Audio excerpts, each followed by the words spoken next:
నమస్కారం గురుగారు. నమస్తే.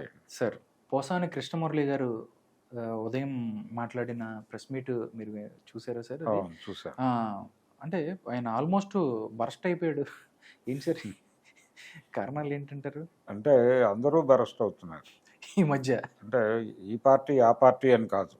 బరస్ట్ అవ్వాల్సిన టైం వచ్చిందని టైం అనుకున్నా. వచ్చేసింది కాబట్టి అందరూ బరస్ట్ అయిపోతున్నారు. హ్మ్. అందులో పోసాని రిపీటెడ్‌గా బరస్ట్ అవుతున్నాడు. అంటే ఆల్రెడీ హ్మ్. ఇటీవలే ఈ మధ్యగా ఒక 1 వీక్ బ్యాక్ బరస్ట్ అయ్యాడు ఆయన. ఆ! మళ్ళీ బరస్ట్ అయ్యాడు. ఈ బరస్ట్ అవ్వటంలో చాలా పాత విషయాలు తవ్వి ప్రపంచం ముందు పెట్టే ప్రయత్నం చేస్తున్నాడు ఆయన. హ్మ్. అంటే రామోజీరావు గారి మీద దాడి చేశాడు లాస్ట్ టైం. అవును. దాడి చేసి తను మార్గదర్శిలో పనిచేశాడు కొంతకాలం పోసాని కృష్ణమురళి. హ్మ్. మార్గదర్శిలో తాను పనిచేసినప్పుడు తనకు జరిగినటువంటి ఇబ్బందికర పరిస్థితులన్నీ మాట్లాడాడు. హ్మ్. ఇలా ఆయన చరిత్ర చెప్పే ప్రయత్నం మొదలు పెడుతున్నాడు ఈ మధ్య. హ్మ్. ఈ చరిత్ర చెప్పే ప్రయత్నం ఈ రోజు కూడా చేశాడు ఆయన. ఈ రోజు చాలా టాపిక్స్ మాట్లాడాడు. అంటే చంద్రబాబు నాయుడు చేతుల్లో మోసపోయిన వాళ్ళందరి తరపున వకాలతా వకాల్తా తీసుకుని పుచ్చుకొని. మరీ మాట్లాడాడు ఆయన హ్మ్. రెచ్చిపోయి. హ్మ్. ఈ మాట్లాడే క్రమంలో లక్ష్మీపార్వతి గారి ప్రస్తావన వచ్చింది. ఆవిడ్ని చంద్రబాబు నాయుడు ఎలా డీల్ చేశాడు, హ్మ్. ఎలా ఆవిడ్ని దాదాపుగా ఒంటరిని చేసి బయటకు గెంటేశారు, హ్మ్. ఇవన్నీ ప్రపంచానికి మరొక్కసారి తెలియజేసే ప్రయత్నం చేశాడు. హ్మ్. అంటే రామారావు గారు అధికారికంగా ఒక నిండు సభలో ప్రకటించాడు, లక్ష్మీపార్వతిని నేను పెళ్లి చేసుకుంటున్నాను, మీకు ఆమోదమా అని ప్రజలను అడిగాడు ఆయన సూటిగా. హ్మ్. ప్రజలందరూ చప్పట్లు కొట్టారు తిరుపతిలో మేజర్ చంద్రకాంత్ 100 రోజుల మేజర్ ఫంక్షన్. చంద్రకాంత్ సద్దినోత్సవ సభలో. హ్మ్.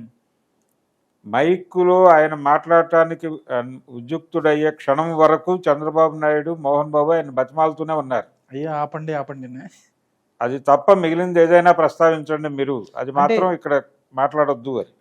గురుగారు ఆయన ఇది మాట్లాడతారని ముందే వీళ్ళకి ఇన్ఫర్మేషన్ ఉందండి. తెలుసు ఆ, తెలుసు అది తప్ప మిగిలింది ఏదైనా మాట్లాడండి, అది వద్దు. ఉమ్, మనం తర్వాత ఆ సమస్యని మనం విడిగా శాంతియుతంగా పరిష్కరించుకుందాం అని అన్న పద్ధతిలో చెప్పారు. ఆ, ఆయన వినలా. మామూలుగానే ఆయన ఆయన ఏమనుకుంటే అదే కదా ఆయన ఆయన అనుకున్న పద్ధతిలో ఆయన వెళ్ళిపోయాడు. ప్రకటించేశాడు. ఉమ్, అంటే నేను క్లిష్ట పరిస్థితుల్లో ఉండగా నన్ను ఆదుకుంది ఆ అమ్మాయి, ఆ అమ్మాయిని నేను పెళ్లి చేసుకోవాలనుకుంటున్నాను, మీకు ఏమన్నా అభ్యంతరమా అని ప్రజలను అడిగాడు. మాకేం అభ్యంతరం లేదని చప్పట్లు కొట్టారు అందరూ, ఉమ్, ఏళ్ళేశారు. ఉమ్, ప్రజామోదం ఉంది కాబట్టి నా పెళ్లి అయిపోయినట్టే అన్నాడు ఆయన. ఉమ్, అయిపోయింది. ఉమ్, ఆ క్షణం నుంచి అంటే ఆ రోజు ఫుటేజ్ కనుక చూస్తే, మేజర్ చంద్రకాంత్ సద్దినోత్సవ సభ ఫుటేజ్ చూస్తే ఓకే. నిస్త్రాణగా కిందకు దిగిపోతున్నటువంటి చంద్రబాబు కూడా కనిపిస్తాడు. అది పరిస్థితి. ఉమ్, అలా మోహన్ బాబుకి జరిగిన అన్యాయం కూడా మాట్లాడాడు పోసాని ఈరోజు. ఉమ్. అంటే హెరిటేజ్ వ్యవహారం హెరిటేజ్ మోహన్ బాబు దగ్గర నుంచి నువ్వు లాక్కున్నావు అని కూడా అన్నట్టుగా అంటే మాట్లాడారు. అది చాలా ప్రాక్టికల్గా తీసుకున్నాడు ఆయన. ఉమ్, ఎన్టీ రామారావు గారి దగ్గర నుంచి అధికారం లాక్కోవడానికి, మోహన్ బాబు దగ్గర నుంచి హెరిటేజ్ లాక్కోవడానికి చాలా దగ్గర పోలికలు కనిపిస్తాయి. ఉమ్, అక్కడ పార్టీలో శాసనసభ్యుల్ని తన వైపు వశపరుచుకుని ఉమ్, వాళ్ళందరికీ కార్పొరేట్ శక్తుల నుంచి సూట్ కేసులు ఇప్పించి ఉమ్, తన కంట్రోల్లోకి తీసుకుని ఎన్టీ రామారావు గారికి వెన్నుపోటు పొడిచాడు విజయవంతంగా ఉమ్, చంద్రబాబు గారు. ఉమ్, అదే పద్ధతిలో హెరిటేజ్ విషయంలో కూడా జరిగింది. హెరిటేజ్ కూడా మోహన్ బాబుదే ఐడియా, మోహన్ బాబుదే. హెరిటేజ్ డైరీ మాత్రమే, అది ఉమ్, డైరీ యాక్టివిటీస్ మాత్రమే చేద్దామని ఒక వ్యాపారం పెట్టుకున్నాడు ఆయన. ఉమ్, దాంట్లో నందమూరి బాలకృష్ణ గారు కూడా ఒక భాగస్వామిగా చేరారు. ఆయన పిలుపు మేరకే ఉమ్, చంద్రబాబు నాయుడు గారి సతీమణి కూడా దాంట్లో భాగస్వామి అయ్యారు. ఓకే. ఇలా సభ్యులు పెరుగుతున్న కొద్దీ, దానిలో బోర్డ్ ఆఫ్ డైరెక్టర్స్ పెరుగుతున్న కొద్దీ వాళ్లే ఎన్నికలు పెట్టేసుకుని ఆవిడని ఎన్నుకుని ఈయన్ని తొలగించి ఈయనకి సిగ్నేటరీ పవర్ కూడా తీసేసి, బరోడా బ్యాంక్ వ్యవహారం అంటే మోహన్ బాబు గారు చెప్తారు, హెరిటేజ్ ఖాతాలు, బరోడా బ్యాంకు ఇబ్బందులు అనే విషయం మీద ఎవరైనా ప్రశ్నిస్తే మోహన్ బాబు గారు స్పష్టంగా చెప్తారు ఆ రోజు ఏం జరిగింది అనేది. కాబట్టి పోసాని కృష్ణమురళి ఆవేదనలు, ఆయన చెప్పిన చరిత్రలో ఇబ్బందికరమైనటువంటి పరిస్థితి ఏం లేదు.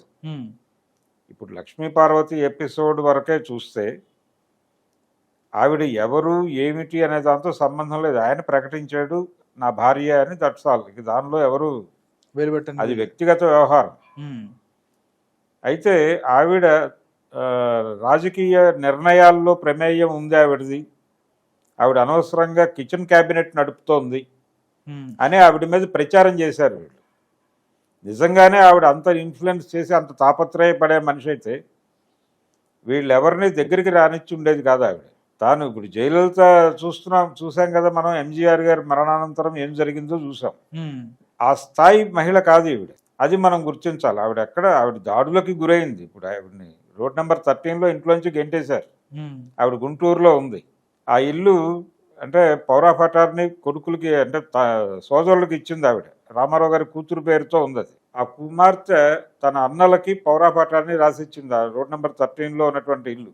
లక్ష్మీ పార్వతి ఉంటున్న ఇల్లు ఇచ్చినప్పుడు వెంటనే వీళ్ళు ఏం చేశారు, ఆవిడ ఎక్కడుంది ఏమిటి అనే దాంతో సంబంధం లేకుండా వెళ్ళిపోయి తాళాలు తీసేసి అందులో ఉన్న సామాన్ బయట పెట్టేశారు.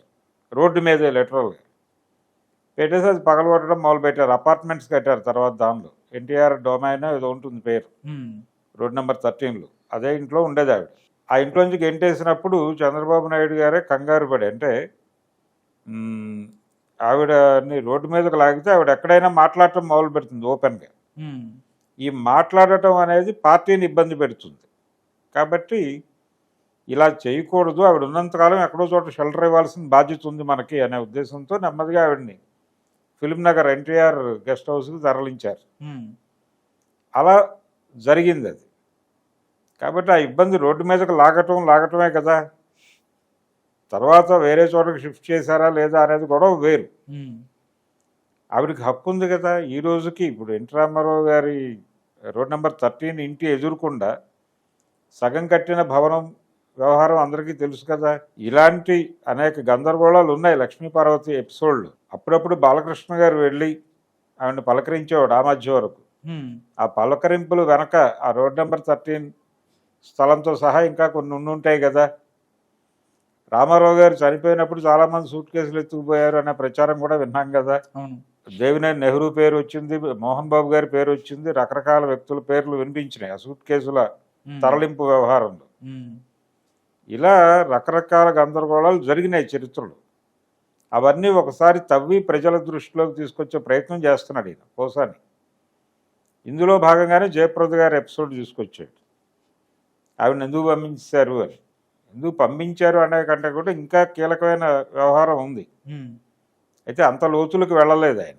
అంత లోతులకి వెళ్ళలేదు అంటే నెమ్మదిగా నేను అది కూడా మాట్లాడటానికి నాకు ఇబ్బంది లేదు అని చెప్పే ప్రయత్నం అని ఒక ట్రైలర్ వేశాడు. ఈ ట్రైలర్ కొనసాగింపుగా ఆయన ఆ ఎపిసోడ్ పూర్తి స్థాయిలో ఓపెన్గా మాట్లాడేస్తే అంటే దాని మీద రకరకాల ఆర్గ్యుమెంట్స్ ఉన్నాయి. జయప్రద గారు తెలుగుదేశం పార్టీకి చేసినటువంటి సహాయము, జయప్రద గారిని వీళ్ళు ఎలా చూశారు, ఎలా అవమానపరిచారు, అలా పంపించేశారు, అదంతా ఆ ఎపిసోడ్కి సంబంధించి రకరకాల వెర్షన్స్ ప్రచారంలో ఉన్నాయి. ఇప్పుడు ఈయన వాటన్నిటినీ ఒక ఆర్డర్లోకి తీసుకొచ్చి ఒక స్క్రిప్ట్ చెబితే చంద్రబాబు నాయుడు గారికి మామూలు డ్యామేజ్ అవ్వదు. ఓకే, అందుకని ప్రస్తావించాడు అది. నేను ఇది ట్రైలరు, భవిష్యత్తులో ఈ మొత్తం స్క్రిప్ట్ ప్రపంచం ముందు పెట్టబోతున్నాను అని. ఇలా పర్సనల్ ఏరియాల్లోకి వెళ్ళిపోయి మాట్లాడటము, విమర్శలు చేయటము, దాడి చేయటం అనేది కేవలం పోసాని ఒక్కడే కాదు. ఈ మధ్య కాలంలో సోషల్ మీడియా కోసం ప్రతి పార్టీ కూడా ఒక క్యారెక్టర్ని డిజైన్ చేసి పెడుతున్నారు. అది రకరకాల పేర్లు. అంటే వాళ్ళు చాలా అగ్రెసివ్గా బూతులు తిట్టేస్తారు ఎవరినైనా. ఈ మధ్య వైఎస్ఆర్సీపీ నుంచి అనిల్ అనేటువంటి ఒక పాత్ర, ఆయన విపరీతంగా తిట్టేస్తాడు. చాలా అంటే అన్పార్లమెంటరీ లాంగ్వేజ్ అంటారు కానీ నిజానికి ఇప్పుడు పార్లమెంట్లో వాడుతున్నటువంటి భాషతో పోలిస్తే అన్పార్లమెంటరీ లాంగ్వేజ్ బెటరే. అందుకని పార్లమెంటరీ భాష మాట్లాడుతున్నాడు అనిల్ అనేటువంటి క్యారెక్టర్. దీని పద్ధతిలోనే ఇంకొంచెం గౌరవప్రదంగా అదే దూకుడుతో మహాసేన్ రాజేష్ మాట్లాడతాడు. ఓకే, అనిల్ బోర్గడ్డ గురించి చెప్పండి. బోర్గడ్డ ఓకే, మహాసేన్ రాజేష్ కావచ్చు, మరొకళ్ళు కావచ్చు. అంటే అగ్రెసివ్గా ప్రజల్లోకి వెళ్ళటం, అంటే తాము చెప్పదలుచుకున్నటువంటి విషయాన్ని అగ్రెసివ్గా పబ్లిక్లోకి పంపు చేయటం అనే దానిలో వీళ్ళందరూ కూడా వాళ్ళ పద్ధతుల్లో వాళ్ళు ఒక కళారూపాన్ని ఎంచుకుని, ఒక ఫామ్ని ఎంచుకుని ఆ ఫామ్లో ఈ కంటెంట్ నింపి జనాల్లోకి పంపించేస్తున్నారు. అది సక్సెస్ఫుల్ వెంచరే. అనిల్ కావచ్చు, మహాసాన్ రాజేష్ కావచ్చు, వీళ్ళందరూ సక్సెస్ఫుల్ వెంచర్లే, విజయం సాధించారు. అదే ధోరణిలోకి ఇప్పుడు పోసాని కృష్ణమురళి గారు వచ్చేసి ఈయన ప్రతి వారం ఒక ప్రెస్ మీట్ పెట్టడం డ్యూటీగా భావించి ఆ డ్యూటీలో ఒక వారం చంద్రబాబుని, ఇంకో వారం అంటే రకరకాల పద్ధతుల్లో, ఇంకో వారం రామోజీరావుకు ఉంటుంది రేవు, ఇంకో వారం ఏబిఎన్ రాధాకృష్ణకు ఉంటుంది, ఇంకొక వారం ఇంకొకళ్ళకు ఉంటుంది, భువనేశ్వర్కి ఉండొచ్చు, బాలకృష్ణకు ఉండొచ్చు, పవన్ కళ్యాణ్కి ఉండొచ్చు. ఈరోజు కూడా పవన్ కళ్యాణ్ గురించి మాట్లాడారు ఆయన. ఇలా అంటే ఇది బ్రాడ్గా ఒక పద్ధతిలో అందరికీ కలిపి సామూహిక వడ్డన కార్యక్రమం పెట్టాడు ఆయన. ఇది ఒక స్టైల్.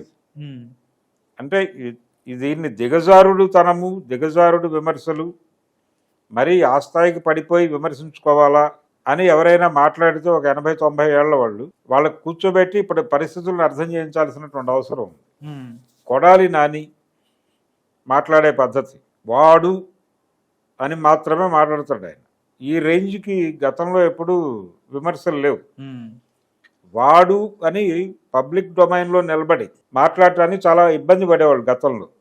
ప్రతిపక్ష నాయకుడి గురించి మాట్లాడాల్సి వచ్చినప్పటికీ అధికార పక్ష నాయకులు సంయమనం పాటించేవాళ్ళు. అధికార పక్షం గురించి ఏ విమర్శ చేయాల్సి వచ్చినా కానీ ప్రతిపక్షం కూడా సంయమనం పాటించేది, గౌరవప్రదంగానే సంబోధన ఉండేది. వాడు వీడు ఈ పద్ధతిలో వాడమ్మ మొగుడు టైప్లో ఉండేది కాదు. ఇప్పుడు ఆల్రెడీ అది చట్టసభల్లోనే ఆ మాటలు వచ్చేస్తున్నాయి. అంటే పార్లమెంటరీ భాష చాలా ప్రమాదకరంగా మారిపోయినటువంటి ఒక సందర్భంలో మనం ఉన్నాం. అందులో భాగంగానే వీళ్ళందరూ రెచ్చిపోయి ఇప్పుడు మామూలు విమర్శలు కుదరదు. ఇప్పుడు మామూలుగా విమర్శ పెడితే అంటే ఒక పద్ధతి ఉంటుంది. విమర్శ అనేది నెమలి పింఛంతో నిమిరినట్టుగా ఉండాలనేది ఒక పద్ధతి, గడ్డపారతో డేకినట్టు ఉండాలనేది ఒక పద్ధతి. ఈ సెకండ్ మెథడ్ ఇప్పుడు నడుస్తోంది, ట్రెండ్. ఎవరినైనా విమర్శించదలుచుకుంటే ఏదో పద్ధతిగా వారు చేసినటువంటి తప్పులు ఇవి అని మేము భావిస్తున్నాం, వారు చెక్ చేసుకోవచ్చు, ఈ పద్ధతిలో మాట్లాడితే కుదరదు. అగ్రెసివ్గా అటాక్ చాలా క్రూడ్గాను, క్రూయల్గాను, క్యాచీగాను ఉండాలి. కొడాలి నాని మాట్లాడుతూ గుడివాడలో అంటే గతంలో ఒకసారి చంద్రబాబు నాయుడు ప్రస్తావన వస్తే వినేవాళ్ళు తెలుగు తమ్ముళ్ళు అయితే చెప్పేవాడు చంద్రబాబు అయినట్టు అని మొదలుపెట్టాడు ఆయన ఉపన్యాసమే. ఈ లెవెల్ అటాక్ ఉండాలి. ఇది లేకపోతే అసలు ఈ జనరేషన్ స్పీచే కాదు ఇది అంటున్నారు. ఎవరైనా సరే ఈ లెవెల్లో మాట్లాడాలి అనేది ఒక కొన్ని నామ్స్ సెట్ చేసి పెట్టేశారు.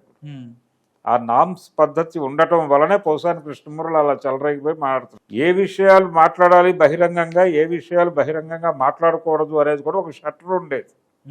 ఇప్పుడు ఆ షట్టర్లు బద్దలు కొట్టి ఏ విషయమైనా మాట్లాడతాం, ఎక్కడి వరకు అయినా వెళ్ళి మాట్లాడతాం. అంటే పబ్లిక్ డొమైన్లో ఉన్నటువంటి ఏ విషయాన్నైనా, అంటే జయప్రద విషయంలో ట్రయల్ రాశాడు ఆయన. ఆ కథ ఆయన పద్ధతిలో, ఆయన అనుకుంటున్నటువంటి పద్ధతిలో పబ్లిక్ డొమైన్లో ఉన్న కథ అనే పేరుతో గనక ఆ కథని ప్రపంచంలోకి తీసుకొస్తే చాలా మంది ఇబ్బంది పడతారు. అది కూడా అకౌంట్ల దాకా ఉంది. ఇప్పుడు bank of Baroda episode Mohan Babu మీద చంద్రబాబు మోసం చేశాడని కదా ఒక ఎలిగేషన్ హెరిటేజ్కి సంబంధించి. అదే బ్యాంక్ ఆఫ్ బరోడాలో తెలుగుదేశం పార్టీ అకౌంట్లు కూడా ఉండేవి. అవి చంద్రబాబు నాయుడు వైపు టర్న్ అయ్యారు, రామారావు గారిని సిగ్నేటరీ పవర్ నుంచి తొలగించి. అది ఎలా జరిగింది, ఇది ఎలా జరిగింది, ఇవన్నీ కూడా దీనికి సంబంధించి పబ్లిక్ డొమైన్లో రకరకాల కథనాలు ఉన్నాయి. ఇవన్నీ కనుక రోజువారీ కథనాలుగా పెట్టేస్తే జనానికి చాలా ఎంటర్టైన్మెంట్ దొరుకుతుంది, చాలా విషయాలు కొత్తగా అనిపిస్తాయి ఈ జనరేషన్కి. ఆ టైంలో ఉన్న వాళ్ళకి కొంత జ్ఞానం ఉంది దానికి సంబంధించి. ఈ జనరేషన్కి కొత్త జ్ఞానాన్ని ఇచ్చే ప్రయత్నం అయితే చేస్తున్నాడు ఆయన. అంటే కొత్తగా ఓటు హక్కు పొందిన వాళ్ళని అట్రాక్ట్ చేసే ప్రోగ్రాం కూడా కావచ్చు. కొత్తగా ఓటు హక్కు పొందినటువంటి వాళ్ళకి చంద్రబాబు గురించి, తెలుగుదేశం పార్టీలో జరిగినటువంటి గందరగోళాల గురించి, చంద్రబాబు నాయుడు పుట్టినప్పటి నుంచి చేస్తున్నటువంటి దుర్మార్గాల గురించి, వీటన్నిటి గురించి ఎప్పటికప్పుడు అప్డేట్ చేయాలి అనే ఒక తపనతో పోసాని కృష్ణమురళి గారు మాట్లాడినట్టు అనిపించింది నాకు ఈరోజు. ఓకే, అన్ని విషయాలు అందరి గురించి సమగ్రంగా, అందరి గురించి వాళ్ళ చరిత్రల్లోకి వెళ్ళి వాళ్ళు చిన్నప్పటి నుంచి చేసినటువంటి దారుణాలన్నీ ఒక్కసారి ప్రజల మస్తిష్కాల్లో పెడితే పర్టికులర్గా ఈ జనరేషన్ ఓటర్ పెడితే వాళ్ళు ఓటేసేటప్పుడు ఇవన్నీ దృష్టిలో పెట్టుకుని ఓటేస్తారు అనేది ఆయన కాన్సెప్ట్. Okay okay. అందుకని అలా అందరినీ రేవి పెట్టేటువంటి ప్రయత్నం మొదలుపెట్టాడు. ఇది ఇక్కడితో ఆగదు, ఇది కొనసాగుతుంది. ఎన్నికల పోలింగ్ డేట్ కంప్లీట్ అయ్యే వరకు ఇది కొనసాగుతుంది.